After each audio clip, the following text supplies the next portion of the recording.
साधना से सींचा है। एक अरण्य में खड़ा होकर एक योगी, एक तपस्वी अपने एक रहित सागर में एकत्रित करता है, क्योंकि उसका सूत्र है जो बटोरा जाता है वो मिशान है और जो बांटा जाता है वो प्रसाद है।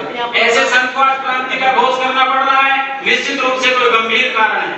जब अंग गल जाता है तो उसकी शल्य चिकित्सा करनी पड़ती है, और जब राष्ट्र की चेतना सुप्त हो जाती है तो उसको झकझोर के जगाना पड़ता है।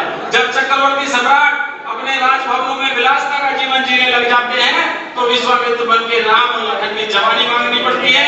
उसी भूमिका में स्वामी जी का मैं आपसे एक ही बात कहना चाहता हूँ, भारत कैसा भारत, जिस भारत का गगन धरा मानस सब कुछ प्रदूषित हो जाए, ऐसे भारत की कल्पना की थी क्या हमने?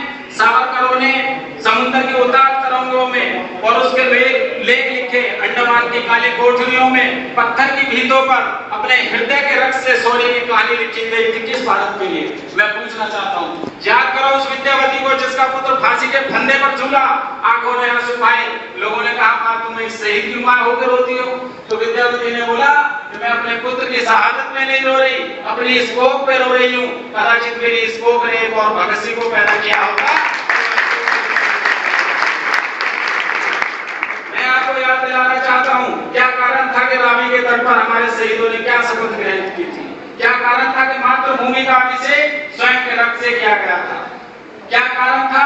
क्या ये आपको विचार करना पड़ेगा। मैं आपसे एक ही बात कहना चाहता हूँ, ए युवाओं, इस देश में वातावरण बनाओ। वंदनीय को वंदन होना चाहिए और दंडनीय को दंड लेना चाहिए। यदि अफसर को उसी समय फांसी दी गई होती तो इन आतंकवादी घटनाओं की हिम्मत ना होती। और जब पाकिस्तान ने हमारे शहीद के सैनिकों के 2 सिर काटे थे, यदि उनके 200 काट लिए होते तो दोबारा उनके पास से काटने की मुक्ति का विधान हो गया यहाँ। आज देशद्रोही भी महान हो गया यहाँ। एक रिवॉल्वर ने देशभक्ति को डरा दिया, काटलियों को टोलियों को रहनुमा बना दिया। जो बल लिए खड़ा था बम बनाती टोलियां, जो उजाड़ कर रहा है मांग मेहंदी रोलियां, उसके सर पे धर के ताज हो रही है आपकी, रो रहा है देश प्रेम, रो रही मां भारती। जो हमारी रोती हुई मातृभूमि को सुकून दे और देशद्रोहियों को गोलियों से भून दे, ऐसे सरफरोश का हमें प्रकाश चाहिए। देश के लिए पटेल या भाई नरेंद्र मोदी चाहिए। देश का इतिहास रहा है, जब संतों ने जिसको आशीर्वाद दिया है वो चोटी पे पहुंचा है, जिसको अभिशाप दिया है वो गर्त में गया है। तो नरेंद्र भाई मोदी जी को परम पूज्य स्वामी जी का आशीर्वाद है और कांग्रेस का तो बेड़ा गर्क होना निश्चित है। बस आप कमर कस लो।